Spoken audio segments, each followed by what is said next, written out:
Hello students, welcome to Paradigm classes. Students, इसके previous वाले class में हम लोग स्ट्रेट लाइन में स्लोप पढ़े थे। आज हम उसी का क्वेश्चन करेंगे।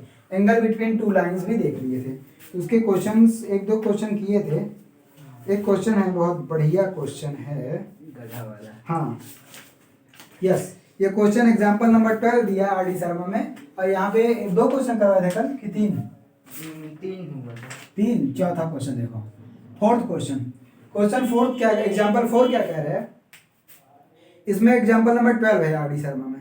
ये कह रहा है कि ray of light through the point 1, 2 reflect on the x axis at a point A and the reflected ray passes through point 5, 3 find the coordinate of A. मतलब ये कह रहा है कि ये एक्स एक्सिस है मान लेते हैं, ठीक, और ये वाई एक्सिस है। एक रे ऑफ लाइट है, कहाँ से आ रही है? 1, 2 से। कहाँ से?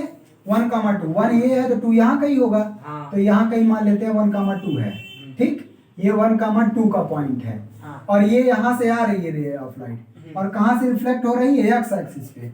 जिस पॉइंट पे एक्स एक्सिस पे पड़ती है वो पॉइंट ए है, और ये रिफ्लेक्ट करके जब जाती है तो वो किस पॉइंट से जाती है, पास हो रही है? 5, कितना? यस, 5, 3 से पास हो रही है। 5, 3। तो ये ए है तो इसको बी मान लेता हूँ, इसको सी मान लेता हूँ, है ना। तो ये कौन सी लाइट है? इंसिडेंट। और ये कौन सी है? रिफ्लेक्टेड। तो ये कह रहा है क्वेश्चन ए का जो पॉइंट है वो बताना है। क्या करना है? Find out the coordinate of point A. तो क्या करना है? टू फाइंड कोऑर्डिनेट ऑफ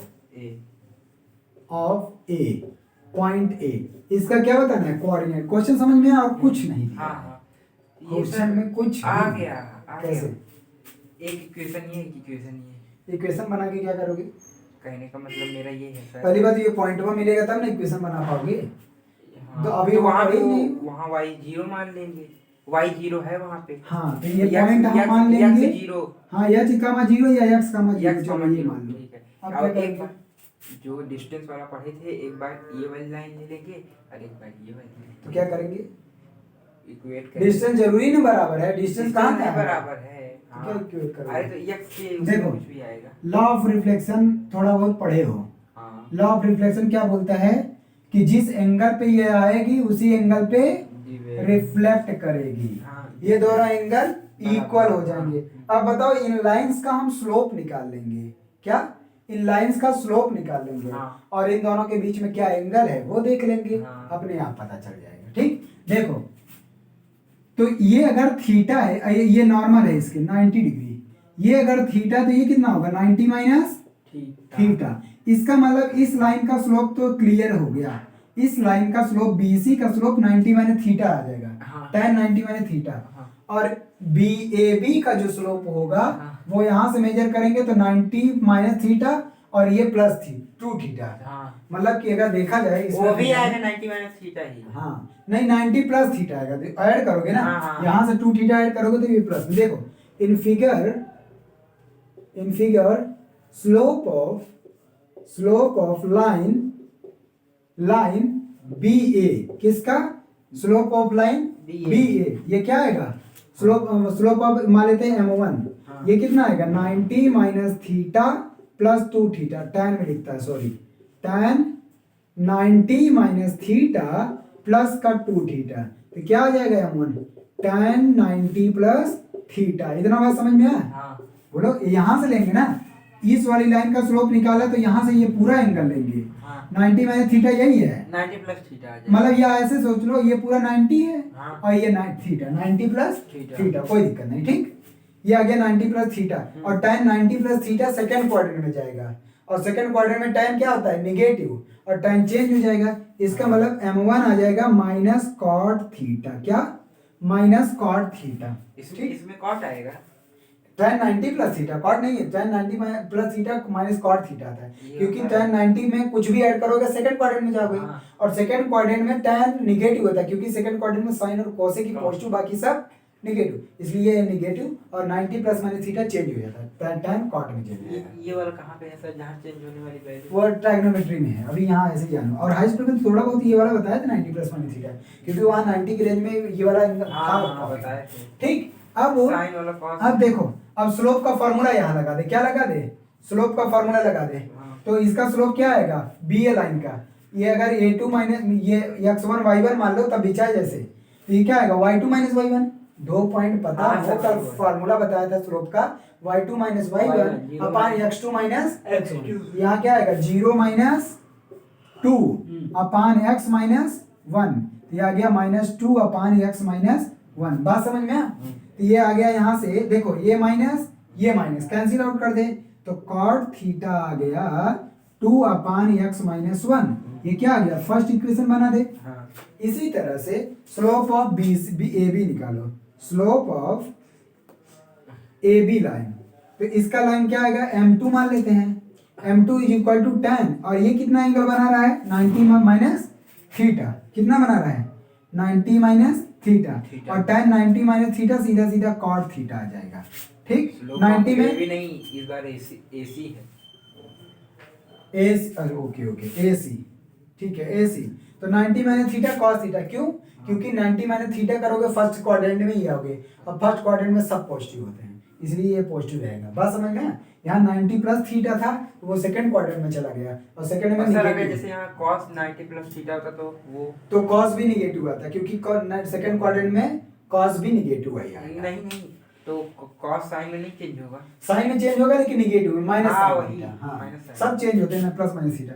ये आ गया ये कॉट। अच्छा, इसका स्लोप निकालोगे तो इसमें भी x2 है, ये लगा दो, तो 0 माइनस 3 अपान x माइनस 5, तो ये आ गया कितना -3 अपान x माइनस 5। बताओ, ये सेकेंड इक्वेशन, ये है सेकेंड। अब ये बताओ, ये m1 ये m2, ये दोनों यहाँ देखो, यहाँ पे cot theta is equal to ये है, और ये भी cot थीटा, इसका मतलब इक्वेशन 2 और इक्वेशन 1 को हम बराबर कर सकते हैं, तो आ जाएगा, ऊपर हटा दें या यहीं सॉल्व हो जाएगा, from equation first and second, ये दोनों देखो, ये भी cot थीटा ये भी cot थीटा, तो ये आ जाएगा 2 upon x minus 1 is equal to -3 upon x minus 5। इसका मल्टीप्लाई कर दो, 2x माइनस 10, और उधर मल्टीप्लाई करोगे -3x और +3, 3 2 5, इसको देखो आगे सॉल्व कर रहा हूँ, -3 माइनस, तो ये आ जाएगा 5x, और 10 इधर जाएगा 13, तो x इज इक्वल टू आ जाएगा कितना 13/5। हमको कोऑर्डिनेट ए का बताना था, ये कितना आएगा 13 अपान 5,0, यही आंसर है।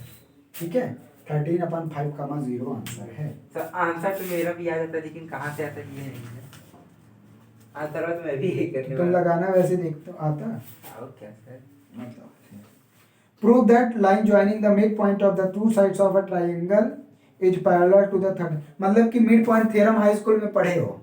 मिड पॉइंट थ्योरम क्या बोलता है कि अगर किसी ट्राइंगल के दो साइड के मिड पॉइंट को ज्वाइन करो तो वो तीसरी साइड के पैरेलल होता था।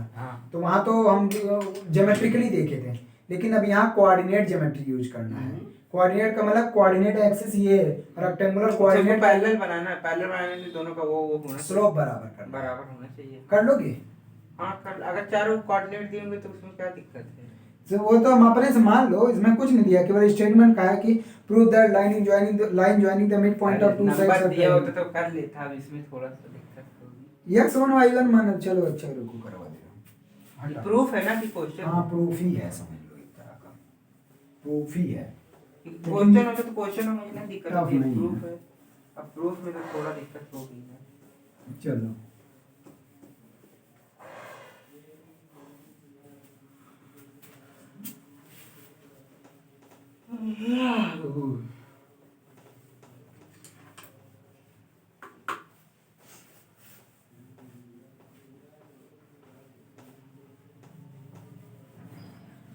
चलो एग्जांपल नंबर 5 देखो। एग्जांपल नंबर 5 का ये समझ, इसमें एग्जांपल दिया, देख लो। एग्जांपल नंबर 5 ये क्या बोल रहा है कि ये प्रूव करना है कि किसी ट्राइंगल के दो मिड पॉइंट को जोड़ो तो वो थर्ड साइड के पैरेलल होता है। तो इसको सीधा सीधा लिख दो, टू प्रूव दैट लाइन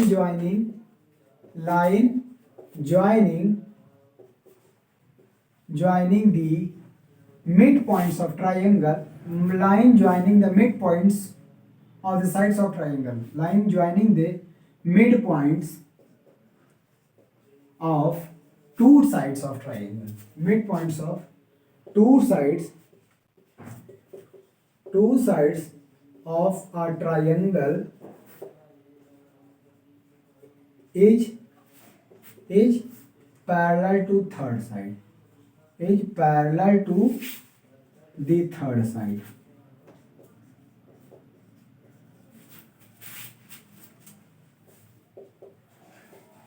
ठीक, चलो देखो,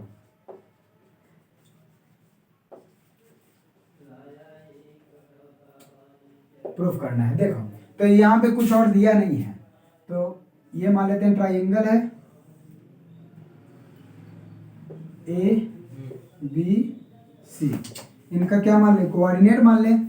तो ये क्या है, x1 y1 कोऑर्डिनेट, और दूसरा x2 y2 कोऑर्डिनेट, तीसरा x3 y3 कोऑर्डिनेट। ठीक है, ये कह रहा है कि अगर इस ट्रायंगल के किन्हीं भी दो पॉइंट के मिड पॉइंट को ऐड करो तो वो जो लाइन बनेगी वो तीसरी साइड के पैरेलल होगा, यही बात कह रहा है ना।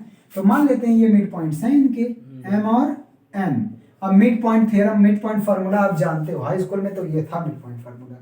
तो इन दोनों का मिड पॉइंट ये है, इसका ये क्या आ जाएगा coordinate, x1 plus x2, x1 plus x2 by 2, और ये क्या आ जाएगा y1 plus y2, y1 plus y2 by 2। ऐसे इसका क्या आएगा x1 प्लस x3 बाई 2 और y1 प्लस y3 बाई 2 आया। अब हमको प्रूव करना है कि ये इसके पैरेलल है। क्या प्रूव करना है कि mn इसके पैरेलल है, और दो पैरेलल लाइन के स्लोप क्या होते हैं, इक्वल होते हैं। अभी कल पढ़े थे ना कि जब दो लाइंस पैरेलल होती हैं एक दूसरे के तो उनके स्लोप इक्वल होते हैं। इसका मतलब इन दोनों का क्या निकाल लेना है, स्लोप निकाल लेना है। यदि स्लोप बराबर हो गए तो वो दोनों लाइनें पैरेलल हो जाएंगी। तो स्लोप का फॉर्मूला लगा दो y2 माइनस y1 अपन x2 माइनस x1। चलो तो स्लोप ऑफ लाइन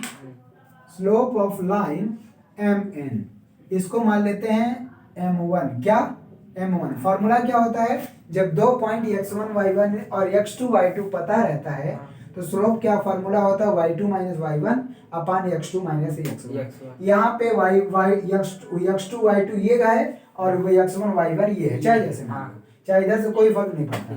तो क्या करेंगे, y2 ये है, y1 प्लस y3, तो क्या लिखेंगे y1 plus y3 by 2 minus इधर करेंगे y1 प्लस y2 बाई 2, यही ना, अपान x1 plus x3 by 2 minus x1 plus x2 by 2। सब में 2 कॉमन है, कॉमन करके हटा दे, कोई दिक्कत नहीं। ये आ जाएगा m1 इज इक्वल टू, देखो ये आएगा y1 प्लस y3 और माइनस का मल्टीप्लाई करोगे y1 माइनस y2 अपान, कट जाएगा, वही आएगा, अब आ गया, आ जाता है। वही कह रहा है ना कि बहुत टफ नहीं है। y1 कैंसिल, ये आ गया y3 माइनस y2 और नीचे आ गया x3 माइनस x2, ये इसका स्लोप आ गया, ये फर्स्ट इक्वेशन। और ऐसे ही स्लोप ऑफ उसका निकालो, स्लोप ऑफ लाइन किसका, BC का, इसका स्लोप निकालेंगे ना। तो ये क्या होगा y3 माइनस y2, इसका मान लेते हैं m2, तो ये आ जाएगा y3 माइनस y2 अपान x3 माइनस x2। अब देख रहे हैं ये सेकेंड इक्वेशन, तो देख रहे हैं कि m1 और m2, देखो m1 की वैल्यू ये आई, ये और m2 की भी वैल्यू यही है। तो from equation first and second m1 is equal to, इसकी m2 वाली वैल्यू डायरेक्ट निकालें। हाँ डायरेक्ट कहाँ, वही पॉइंट ही था। हाँ था, मतलब कि वो वैसे आ ही गया, ठीक। That is mn parallel to BC हो गया, यही प्रूव करना था। ठीक है,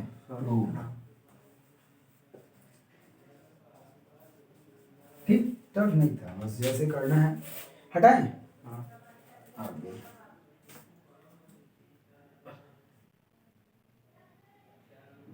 ठीक है। एक क्वेश्चन पैरेललोग्राम का है, वो कर लेना, पैरेलल का ही डेफिनेशन लगाना है। हम दूसरा क्वेश्चन करवा रहे हैं यहाँ पे, जो x y इक्वेशन है, ये वाला नहीं तो देखो ये वाला।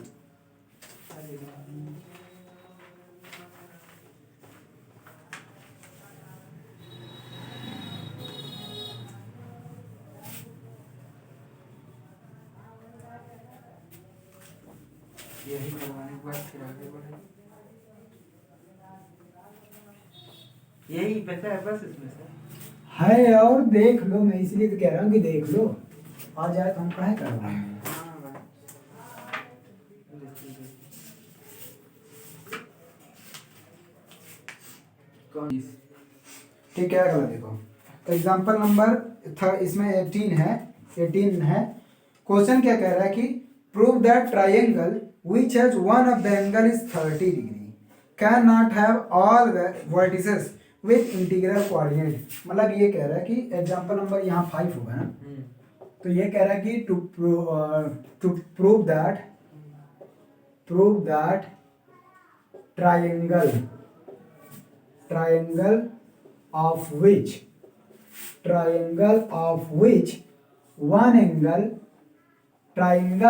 which one angle is 30 degree cannot have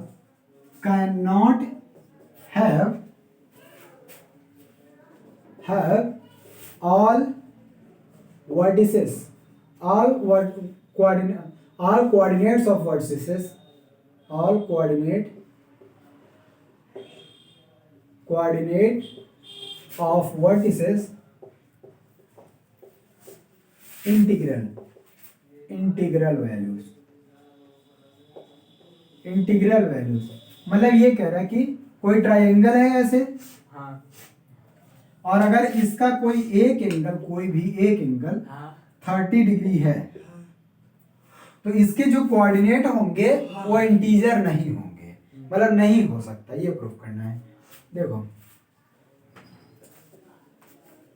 तो यहाँ पे मान लेते हैं x1 y1 x2 y2, x1 y1 x2 y2 x3 y3।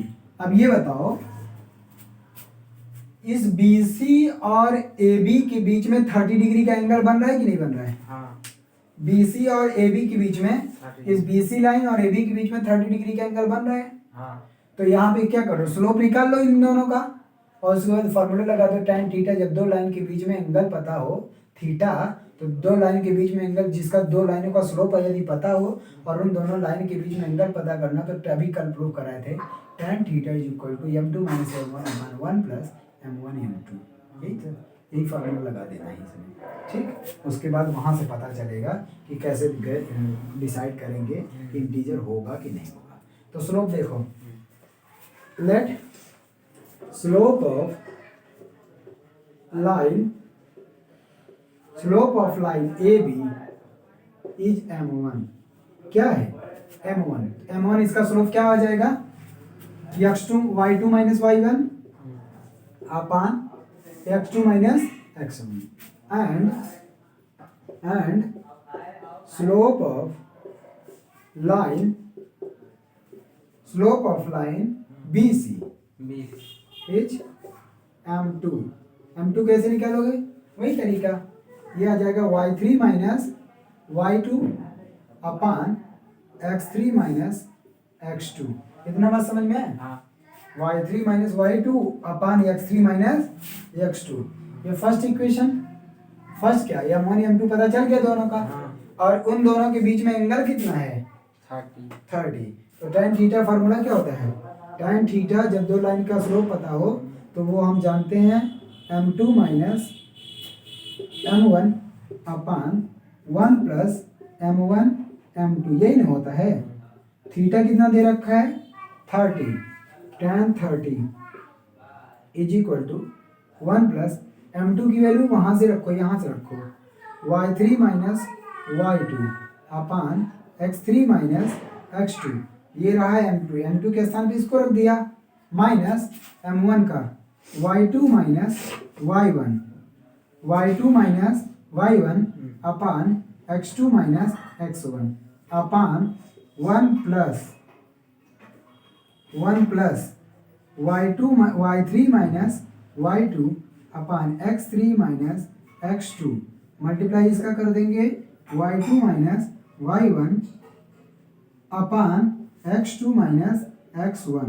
ये क्या आ गया, इन दोनों का बीच में एंगल। यहाँ देखो, इसको जब सॉल्व करेंगे फर्दर तो इसका दोनों का एलसीएम यही आएगा, जो ऊपर है वही नीचे भी है ना, हाँ। वो कैंसिल आउट कर देंगे हम। तो यहाँ पे क्या लिखेंगे, यहाँ लिख दे रहे हैं, यहाँ पे आएगा नहीं यार, चलो यहाँ कोशिश करता हूँ आ जाए। tan 30 की वैल्यू कितनी होती है, 1/√3।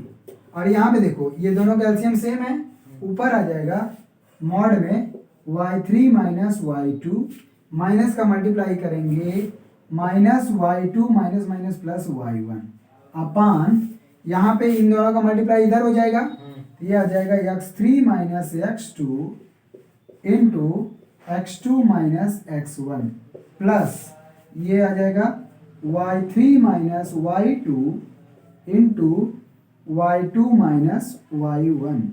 ठीक, ये आ गया। इसका मतलब यहाँ पे अब यहीं से डिसाइड करेंगे कि होगा कि नहीं होगा, ये बताओ। इस तरफ इस इक्वेशन के इस तरफ क्या है, √3 है, हाँ। इरेशनल नंबर है ये। हाँ।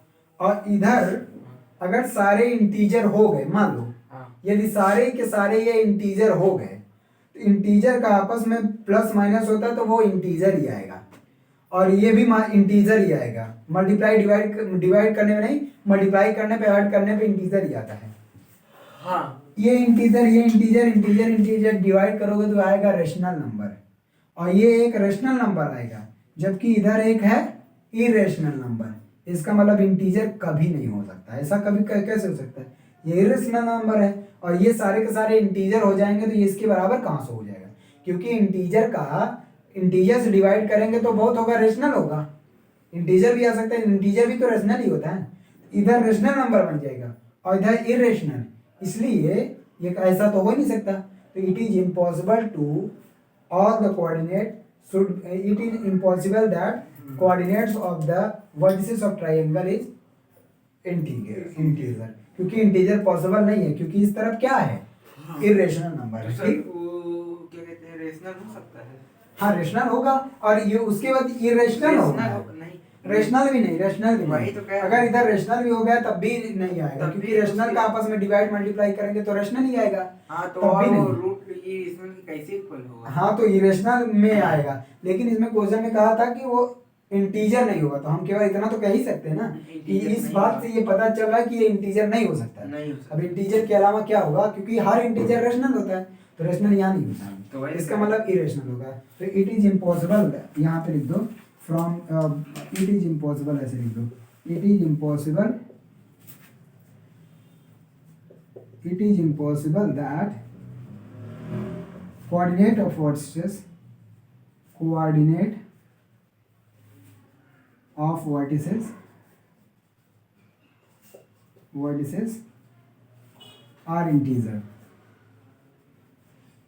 are integer। क्यों, इसका रीजन भी लिखना पड़ेगा, as left hand side the value of as LHS is irrational, ऐसे लिख दो सीधा सीधा, as LHS is an irrational।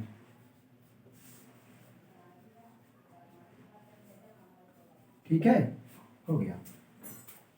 चलो आगे हम चलते हैं, एक और है साइन कॉस में। जो वाला कोशिश करके नहीं होगा। ठीक है, चलो। Intercept of a line on the axis. ठीक है, चलो बताएं क्या है sir?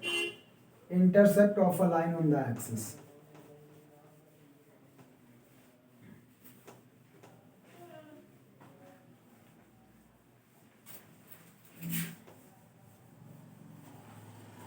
Intercept of line on axis,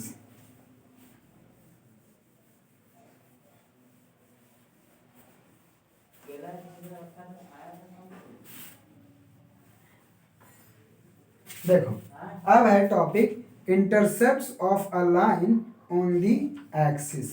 intercept of a line on the axis,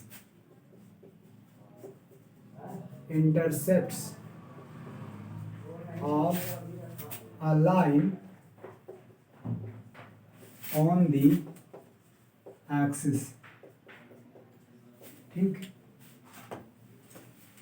तो ये कुछ नहीं है, बहुत ही सिंपल चीज है। देखो क्या होगा, ये कोई कोऑर्डिनेट है ना, एक्स एक्सिस वाई एक्सिस 0,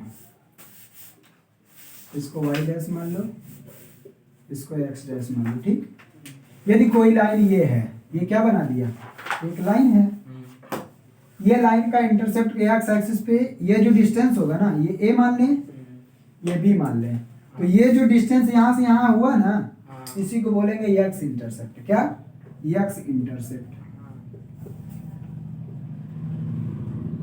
और जो यहाँ से यहाँ डिस्टेंस हुआ, ये इसको बोलेंगे वाई इंटरसेप्ट। क्या, वाई इंटरसेप्ट। बस हो गया, ठीक है, वाई इंटरसेप्ट। और ए का जो पॉइंट होगा वो किसके फॉर्म में होगा, ए कामा 0 के फॉर्म में, और बी का जो पॉइंट होगा 0 कामा बी के फॉर्म में होगा। यही ना, क्योंकि एक्स एक्सिस पे y की वैल्यू 0 होगी और y एक्सिस पे x की वैल्यू 0 होगी। तो अगर बोला जाए कि length of intercept on x axis, तो आप क्या दोगे, a। अरे भाई, ये जो कोऑर्डिनेट होता है यहाँ से डिस्टेंस ही तो होता है कि ये a ही है, a डिस्टेंस। ठीक है, और यहाँ पे y एक्सिस पे y होता है b। तो अगर बोला जाए लेंथ ऑफ इंटरसेप्ट, तो आप डायरेक्ट बता सकते हो। ठीक है, हो गया, यही है इंटरसेप्ट। आगे चलते हैं, डिफाइन करना होगा, कर लोगे, डेफिनेशन थोड़ी लिखी है। अब equation of line parallel to x axis, एक ही साथ देख लो। Equation of line parallel to x axis, equation of line parallel to y axis, equation of, अगर बोला जाए एक्स एक्सिस का इक्वेशन बताओ, तो बता दोगे? चलो एक साथ मैं लिखता हूँ। फर्स्ट मैं लिखता हूँ equation of x axis, equation of x axis, ये बताओ क्या होगा। दूसरा इक्वेशन ऑफ y एक्सिस, ये बताओ क्या होगा, हाई स्कूल में बताया था सब। Third equation of line parallel to x axis. चौथा इक्वेशन ऑफ लाइन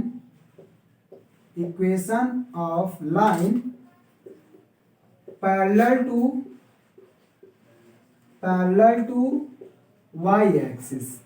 चलो बताओ equation of line parallel to, पहले तो x एक्सिस का इक्वेशन बताओ, फिर y एक्सिस का इक्वेशन बताओ, फिर ये x एक्सिस के पैरेलल लाइन का इक्वेशन बताओ, फिर y एक्सिस के पैरेलल लाइन का इक्वेशन बताओ।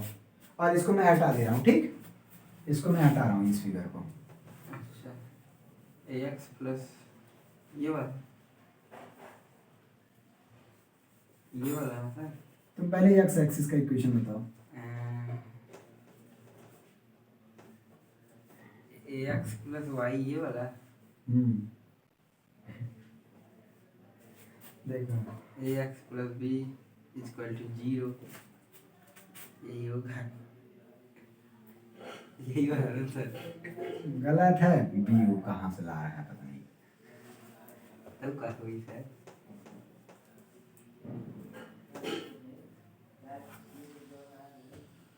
देखो हम पहले बोले x एक्सिस का इक्वेशन, किसका, x एक्सिस का बोले ना, ये x एक्सिस है कि नहीं। अब बताओ इस पूरे एक्सिस पे क्या 0 होती है, y 0, तो हो गया, यही है equation of x axis answer. याद रखना, ये x एक्सिस है ना, इस पे y 0 होता है, और y 0, तो ये भी तो एक इक्वेशन की इक्वेशन नहीं है। इक्वेशन का मतलब नहीं जानते, इसलिए नहीं समझ पाए। इक्वेशन का मतलब कि इक्वल टू का साइन जिसमें लगा रहा हो, मतलब एक कोई पॉलिनोमियल या 1 डिग्री का, ऐसा लीनियर की बात करें तो 1 डिग्री का, और जिसमें इक्वल टू लगा हो, इक्वल टू का साइन इक्वलिटी हो, तो ये y इक्वल टू 0 तो है ना, ये भी तो एक इक्वेशन ही है। y एक्सिस का इक्वेशन हम बता दे जल्दी से, x इक्वल टू 0, सिंपल। ये y एक्सिस का, अरे कहाँ लिख रहा हूँ मैं, ये y एक्सिस का इक्वेशन हो गया। जब कहेगा y एक्सिस का इक्वेशन तो x इज इक्वल टू 0, और जब कहेगा x एक्सिस का इक्वेशन तो y इज इक्वल टू 0। बात समझ में, इसमें कोई कंफ्यूजन नहीं। अब आते हैं equation of line parallel to x axis, बताओ। x इक्वल टू नहीं, y इक्वल टू 0। फिर बोले y इज इक्वल टू 0, तो फिर वो x एक्सिस हो जाएगा, उसके पैरेलल क्या होगा। देखो x एक्सिस के पैरेलल ये है कि नहीं लाइन, ये लाइन है ना, इसके पैरेलल या यहाँ भी खींच सकते हो आप, ये भी तो पैरेलल है। हाय अच्छा ये कहीं से पास तो हुआ होगा ना, हाय हाँ ये कहीं y के किसी पॉइंट से पास हुआ होगा ना। हाँ इसका मतलब अगर इसका कोऑर्डिनेट 0, b मान ले तो कोई दिक्कत, नहीं इसको 0, माइनस भी हो सकता है। हाँ हम मान रहे हैं कि बराबर के डिस्टेंस पे नहीं है तो कोई दिक्कत नहीं। तो इस लाइन का इक्वेशन क्या लिखेंगे, ये y इक्वल टू बी वाला लाइन होगा कि नहीं होगा, यहाँ पे x 0 है हाँ तो ये y इक्वल टू बी लिख सकते कि नहीं यहाँ पे, हाँ और यही y equal to B X axis के पैरेलल लाइन है। हाँ नहीं समझ पाए, क्योंकि यहाँ x 0 है हाँ y b है, याद आ तो गया ये आ गया y इक्वल टू बी, यही पैरेलल है। ठीक, और इसके साथ साथ ये भी है, इक्वल टू माइनस बी हाँ तो प्लस माइनस बी लिख सकते हैं, plus minus B.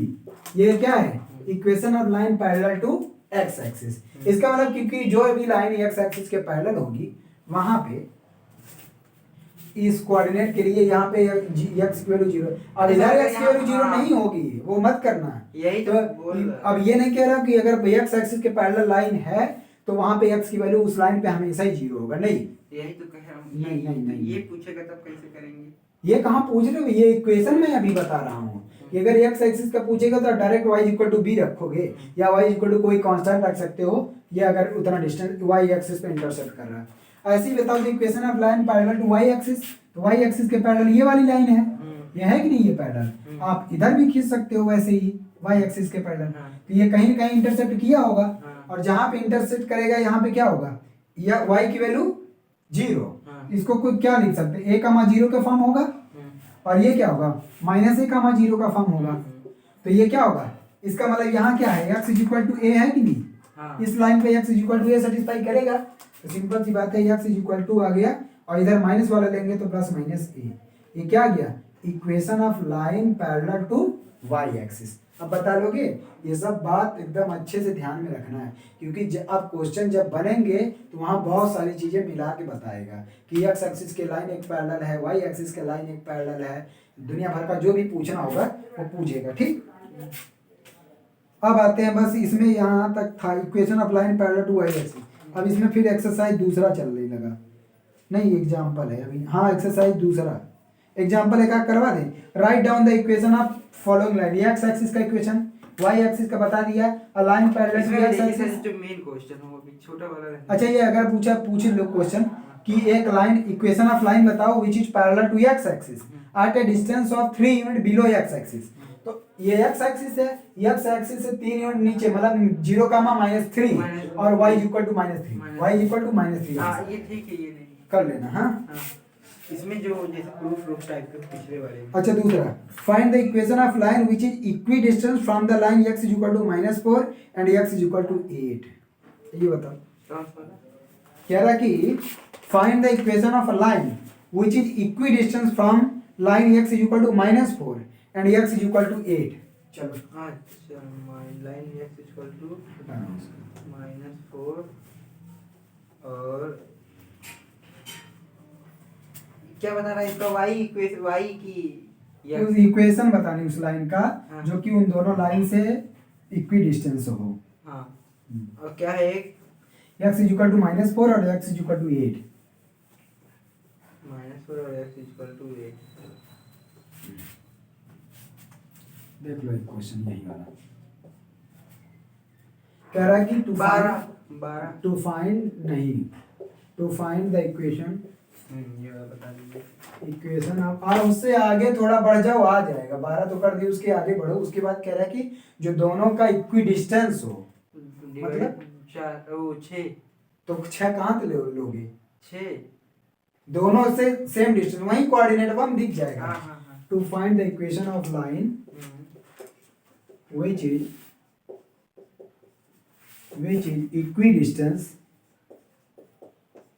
equidistance from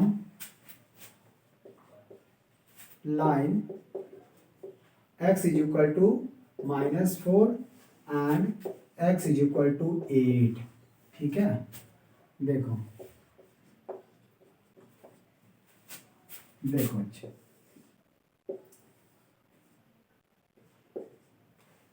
x axis y axis, x dash y dash 0, एक है x इज इक्वल टू -4, तो x इज इक्वल टू -4 कहाँ होगा, यहाँ ना होगा, ये आ गया x इज इक्वल टू -4, तो इसका कोऑर्डिनेट क्या होगा, -4, 0, यही ये लाइन आ गई। दूसरी लाइन है x इज इक्वल टू 8, तो x इज इक्वल टू 8 यहाँ है, ये है, और यहाँ पे ये x इज इक्वल टू 8 का लाइन है, और ये कोऑर्डिनेट का होगा 8, 0। अच्छा ये बताओ, इस लाइन के इक्वी डिस्टेंस का मतलब इन दोनों के मिड में वो पॉइंट होगा, तो इनका मिड पॉइंट नहीं निकाल पा रहे हो, वही तो मैं बोला था, 6 आएगा, में भी आ सकता है 6, नहीं 6 ही आएगा।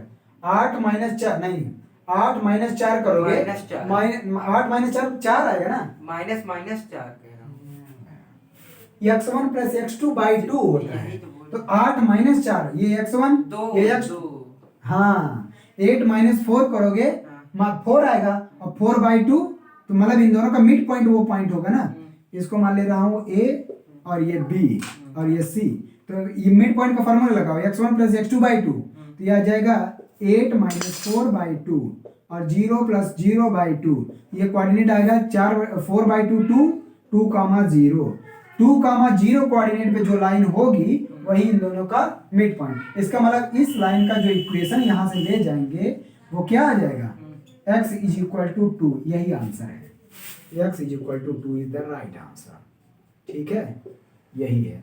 और वैसे भी कर सकते थे, इक्वी डिस्टेंस का मतलब 6 डिस्टेंस होना चाहिए, 6, इसका मतलब जब 12 पता कर लिए, 6 पता हाफ किए 6, ये 4 इधर है, इसका मतलब 2 इधर खिसकोगे तब ना 6 आएगा, और ये 8 यहाँ से, ये 8 है, और हमको यहाँ से 6 चाहिए, तो 6 आओगे तो इसका 2 बचेगा, तब भी पता चल जाता, कोई दिक्कत नहीं, ठीक है, हो गया। अब एक्सरसाइज करना है, इसका आगे मैं बढ़ रहा हूँ।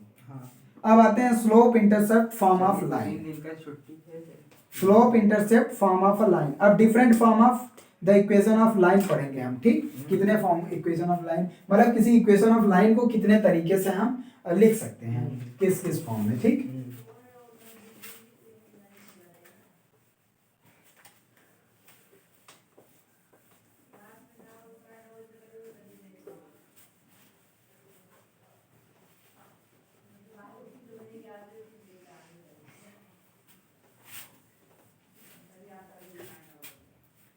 तो है different form of the equation of line, different forms of the equation of straight line, different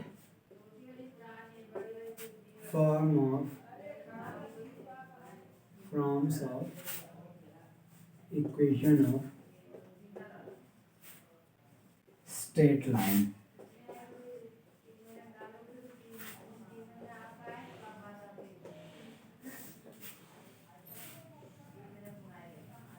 इसका मतलब इसमें देखेंगे कितने तरीके से किसी लाइन की इक्वेशन को हम रिप्रेजेंट कर सकते हैं, मतलब क्या क्या, कभी कभी स्लोप पता रहता है, कभी एक्स एक्सिस और वाई एक्सिस का इंटरसेप्ट पता है, कहीं पे एक इंटरसेप्ट पता है और एक स्लोप पता है, ये सब पता रहेंगे तो कैसे लिखेंगे, ठीक, कहीं पे परपेंडिकुलर डिस्टेंस कहीं से दे दिया ओरिजिन से उस लाइन का, तो ये सब पता है। तो सबसे पहला है स्लोप इंटरसेप्ट फॉर्म, क्या, slope intercept form.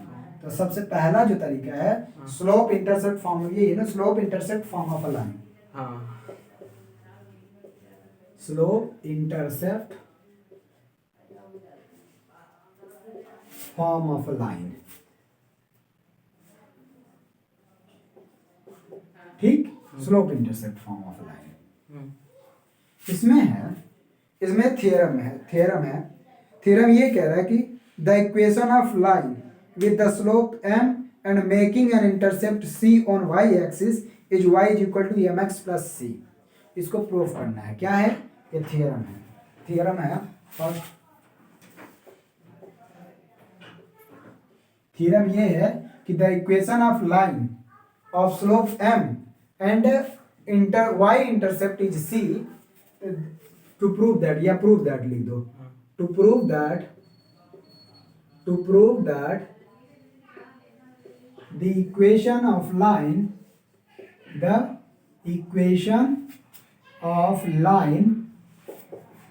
of slope m and y intercept of slope m and y intercept c is given by y is equal to mx plus c। बात समझ में आया? मतलब कह रहा कि एक ऐसा लाइन जिसका स्लोप पता हो और y इंटरसेप्ट पता हो, तो उस लाइन का इक्वेशन आएगा y is equal to mx plus c। ठीक है, चलो देखो प्रूफ करता हूँ। ठीक है, देखो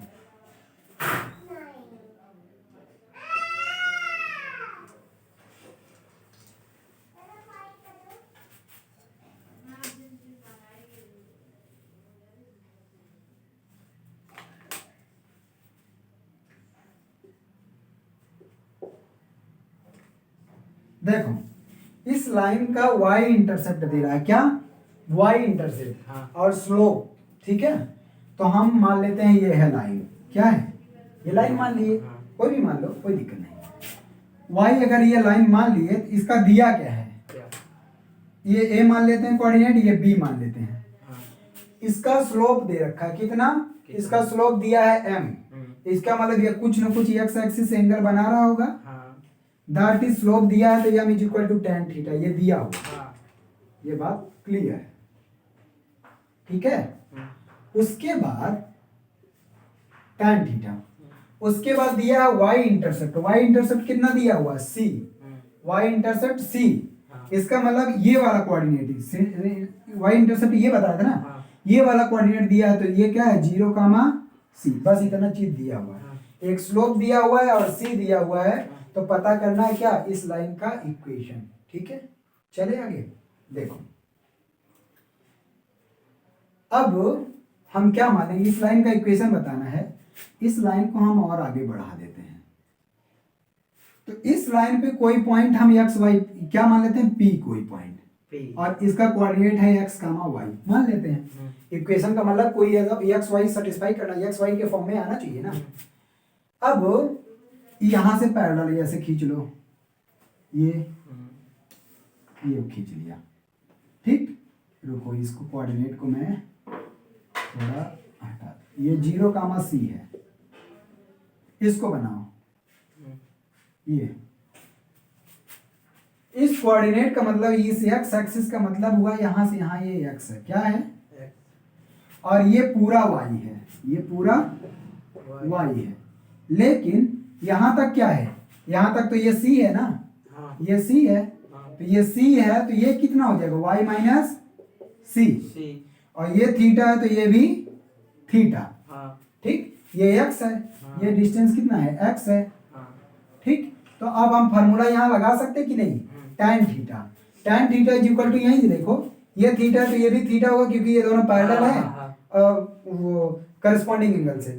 तो tan theta is equal to क्या होगा, परपेंडिकुलर अपॉन बेस। ये p है तो इसको q मान लो, तो आ जाएगा tan theta is equal to PQ upon BQ, क्या, और हमको दिया है m is equal to PQ कितना है y minus C upon BQ कितना है x। तो इसको इधर लाओ, ये आ जाएगा y minus C is equal to mx, और y is equal to C इधर कर दो mx प्लस सी है। तो बहुत ही सिंपल तरीके से आ गया, कुछ करना नहीं है।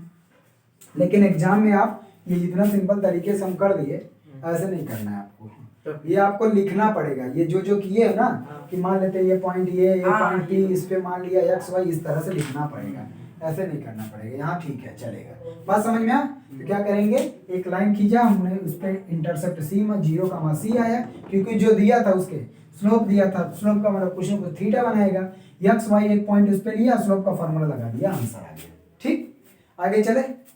ये है स्लोप इंटरसेप्ट फॉर्म, इसका मतलब वाई एक्सिस पे सी पता रहो, ये वाई एक्सिस का इंटरसेप्ट है। इसका मतलब इसके इस फॉर्म का कोई भी इक्वेशन आपको मिले तो वहां पे समझ जाना कि ये जो कांस्टेंट वाला टर्म है, ये स्लोप इंटरसेप्ट वाई एक्सिस पे स्लोप इंटरसेप्ट कौन सा है सर, ये अच्छा ये अभी मैं एक क्वेश्चन करवा दे रहा हूँ इस पे, चलो देखो। स्लोप पूछता है इसमें, सीधा सीधा स्लोप और ये पूछ लेता है। जैसे एक इक्वेशन है, find the equation of a line slope -1 and cutting off an intercept of 4 unit on the negative direction of y axis. On the negative direction of y axis. चलो हटा, ये हटाओ.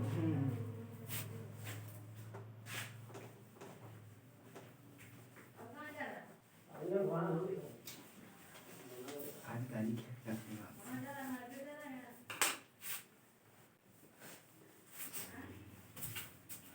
आज पिया कर रहा है.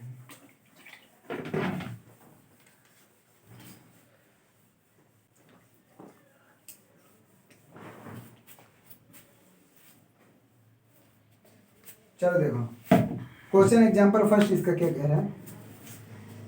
एग्जांपल फर्स्ट, एग्जांपल फर्स्ट क्या कह रहा है कि find the equation of line with slope -1 and cutting off an intercept of 4 unit on negative direction of y axis. तो कह रहा है कि to find the equation of line, to find the equation of line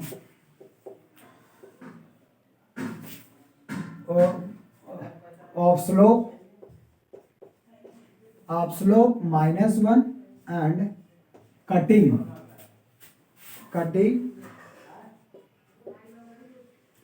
and intercept of 4 unit on negative direction of y axis, on negative direction of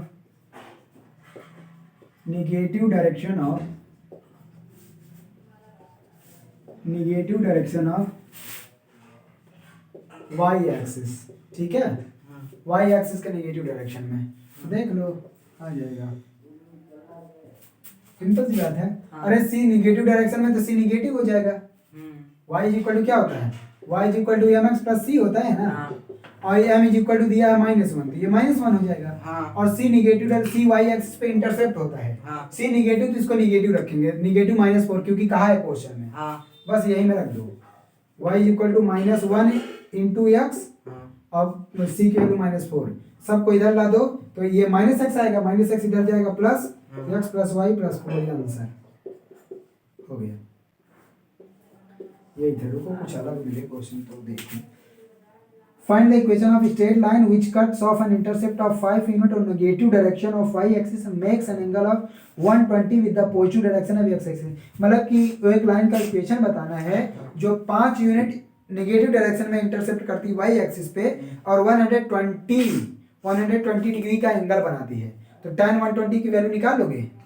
tan 120 की value मतलब 90 plus 30 और tan 90 plus theta second quadrant में negative cot -30 आ जाएगा, मतलब -cot 30 आ जाएगा. और cot 30 की value होती है √3 -√3. ये हमारा स्लोप आ गया. ये स्लोप आ गया और नेगेटिव y एक्सिस के टर्म में 5 यूनिट दिया. कर लोगे ना, आगे चलता है. अच्छा उसके बाद कह रहे हैं कि फाइंड द प्रूफ वाला वो सर वो करा दीजिए.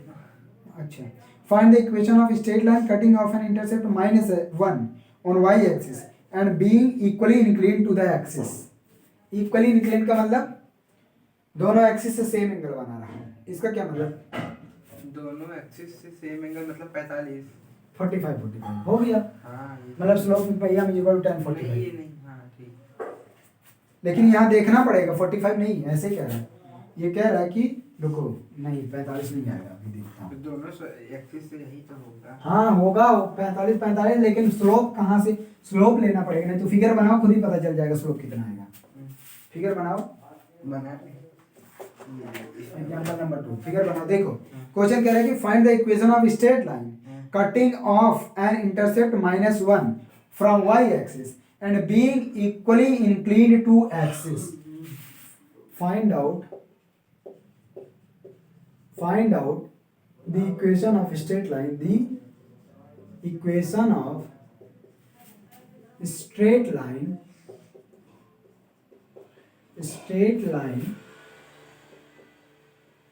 cutting off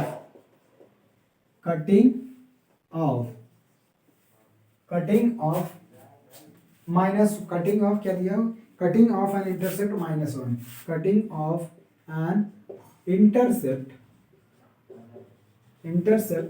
-1 on y axis and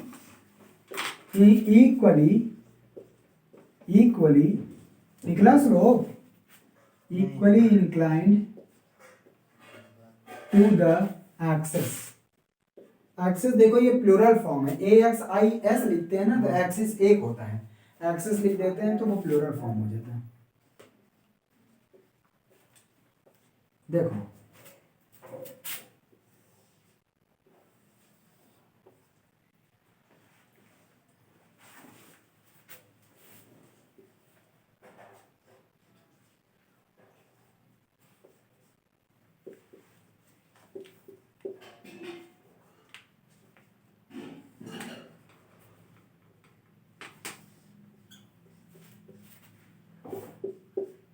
चलो देखो क्या कह रहा है कि find out the equation of straight line cutting off an intercept of -1 on y axis, मतलब इधर कट कर रहा है तो and equally incline to the axis, मतलब कैसा होगा, इस तरह से होगा, इस तरह से होगा। इस लाइन का स्लोप निकालना है हमको। ये कैसे, अच्छा नेगेटिव है क्या ये? सर ये कैसे पता चला नीचे होगा नेगेटिव? इसमें कहा है कि -1 इंटरसेप्ट किया है, इसका मतलब यहाँ पे जो पॉइंट आएगा वो 0, -1 है। और इक्वली इंक्लाइन का मतलब ये दोनों एंगल इक्वल, और ये 90 है तो ये 45, ये 45 और ये 45 है। देखो इधर ये 45 तो ये कितना होगा 135। अब पॉजिटिव एक्स एक्सिस से जितना एंगल बनाता है वही होता है क्या, स्लोप। इसका मतलब इसका स्लोप कितना आ जाएगा tan 135। तो स्लोप कितना आ जाएगा, स्लोप m आ जाएगा tan 135, tan 135। और tan 135 को क्या लिख सकते हैं, tan 90 प्लस 45। और tan 90 प्लस 45 सेकेंड क्वाड्रेंट में माइनस cot 45, और cot 45 की वैल्यू 1, तो ये -1 स्लोप आ गया। ठीक, स्लोप भी -1, और यहाँ ये इंटरसेप्ट c, जब दैट इज c दिया -1, तो फार्मूला लगाओ y is equal to mx plus c, तो y इज इक्वल टू आ जाएगा -x -1। इसको इधर करो, x plus Y plus 1 is equal to 0। यही आंसर है, ठीक है, यही आंसर है।